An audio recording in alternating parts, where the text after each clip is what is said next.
प्रतापगढ़ जनता को हमेशा ठगा गया है। जो पेपर होता है वो लीक हो जाता है, इसको सरकार से कोई लेना नहीं। प्रतापगढ़ में साइकिल की रफ्तार आगे चल रही है। लोकसभा चुनाव को लेकर यूपी वाइस ने जाना प्रतापगढ़ की जनता का क्या है मूड, जहां उसने मतदाताओं से जाना कि आखिर वह किन मुद्दों को लेकर इस चुनाव में मतदान करने जा रहे हैं। जहां जनता ने यूपी वाइस न्यूज चैनल से बात करते हुए बताया कि इस बार सिर्फ विकास और बेरोजगारी के मुद्दों पर ही मतदान होगा। अब तो आने वाले 4 जून को ही नतीजों के बाद पता चल सकेगा कि किसके सर पर ताज सजता है, कि जीत का ताज और किसको मिलती है करारी मात। लोकसभा चुनाव के मतदान की तारीख नजदीक आ गई है। आइए जानते हैं इस बार लोग किस पे मतदान करेंगे। आगे की कहानी वोटरों की जुबानी यूपी वाइस के संग। मैं अरविंद मोदनवाल भगवत चुंगी प्रतापगढ़ का निवासी हूँ। लोकसभा में विकास के नाम पे वोटिंग करना चाह रहे हैं, लेकिन प्रतापगढ़ जनता को हमेशा ठगा गया है, आज भी ठगा महसूस करता है। और देश हित को ध्यान में रखते हुए हम देश को सपोर्ट करेंगे, भारतीय जनता पार्टी को। बेरोजगारी, महंगाई और बहुत सी चीज़ें ऐसी हैं जो कि आजकल बच्चे लोगों को नौकरी नहीं मिल रही है, सब उसमें परेशान हैं, बेरोजगार घूम रहे हैं। माँ बाप किस तरह पढ़ा रहे हैं, किस तरह वो कर रहे हैं, इसको सरकार से कोई लेना नहीं। जो पेपर होता है वो लीक हो जाता है, इसके पीछे क्या है। अब हम लोग, सरकार कहती है फिर से कराएंगे, फिर से कराने से क्या फ़ायदा है, दोबारा तो हमारा पैसा गया जाएगा, आने जाने का भाड़ा कौन देगा, सरकार तो इसको देगी नहीं। इसलिए हम इस सरकार से संतुष्ट नहीं हैं। 2014 में हम लोग के अखिलेश के ज़माने का राशन कार्ड है और आज तक बीजेपी के ज़माने में आज तक राशन कार्ड ही नहीं बना। इनका जो नियम है इतने स्क्वायर में होना चाहिए, अमीरों के पास तो राशन मिलता है, गरीबों को राशन मिलता ही नहीं। बस इसी से मैं अपना बात समाप्त करता हूँ। धन्यवाद। इसका माहौल आपको प्रतापगढ़ देखने को मिला? हमको तो प्रतापगढ़ में समाजवादी पार्टी का ज़्यादा मिल रहा है, इंडिया गठबंधन का।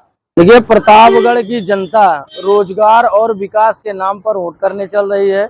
अब की बार हमारे पूर्व सांसद माननीय संगमलाल गुप्ता ने एक वादा किया था कि एटीएल ग्राउंड में एक बहुत बड़ी कंपनी का निर्माण कराएंगे जिससे रोजगार मिलेगा।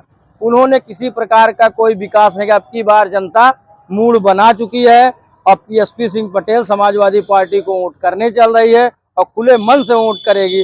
प्रतापगढ़ में साइकिल की रफ्तार आगे चल रही है।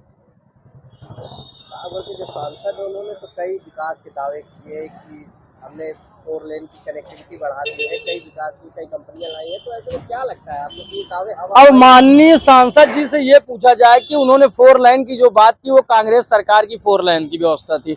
हमारा घर यहाँ से निजी 2 किलोमीटर पड़ता है, प्रतापगढ़ से भंगुआ गांव।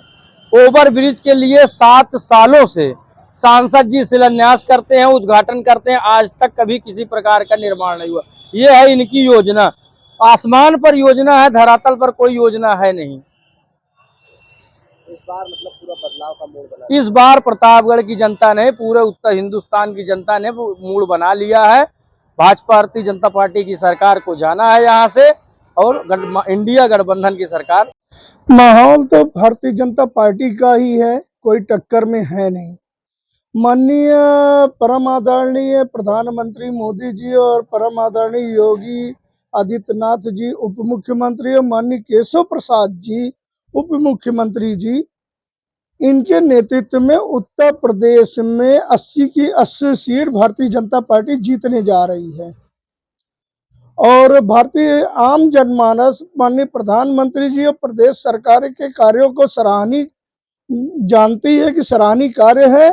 और ये अपराधी गुंडों और क्या कहते हैं कि असामाजिक तत्वों पर, बहन बेटियों के ऊपर जो छीटा कसी होती थी, इन सब चीजों पे आदरणीय मुख्यमंत्री जी ने लगाम भी लगाया है।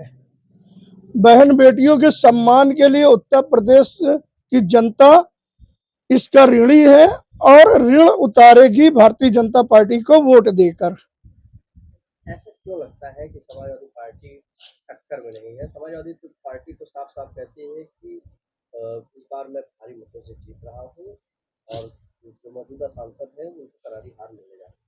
भारतीय जनता पार्टी ही जीतेगी, समाजवादी पार्टी ने नहीं जीते। समाजवादी पार्टी की सरकार में क्या हम लोग भूल गए कांवरियों पर किस प्रकार से प्रतिबंध लगा? क्या हम लोग भूल गए हैं कि किस तरह से हिंदू युवकों की हत्या हुई? हिंदू जनमानस के साथ क्या हुआ? क्या व्यापारियों के साथ किस प्रकार से लूट होती थी, अपहरण होते थे, व्यापारियों की हत्याएं होती थी?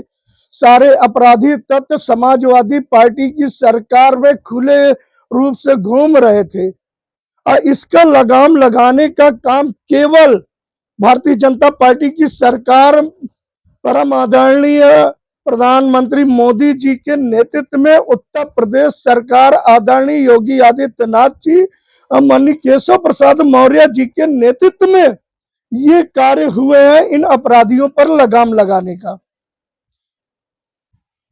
भाजपा नेता है विकास मिश्र सेनानी, उनका बेटा जो है बसपा से टिकट पाया है, तो कहीं आपको लगता नहीं कि समीकरण बिगड़ जाएगा? ऐसा कुछ नहीं है, आम हिंदू जनमानस है भाई। भारतीय जनता पार्टी सबके हैं, हमारे और सभी के हैं। शिव प्रताप सेनानी जी के बेटे लड़ रहे हैं, वो बसपा से तो लड़ रहे हैं लेकिन कोई आधार नहीं है। क्या लगता है कि मौजूदा जो सांसद है वो किसके दम पर जीतेंगे? खुद विकास के कार्यों पर जीतेंगे कि मोदी जी के नाम पर जीतेंगे? विकास के कार्यों के नाम पर जो केंद्र की सरकार जनधन योजना से लेकर के गरीबों को मुफ्त राशन योजना, सुकन्या योजना इत्यादि जो योजनाएं केंद्र सरकार की आई है और आम जनमानस तक आखिरी पावदान तक घर घर शौचालय योजना का जो कार्य हुआ है केंद्र सरकार, उसी विकास के मुद्दे पर आम हिंदू जनमानस मोदी जी और भारतीय जनता पार्टी के नाम पर वोट देगी।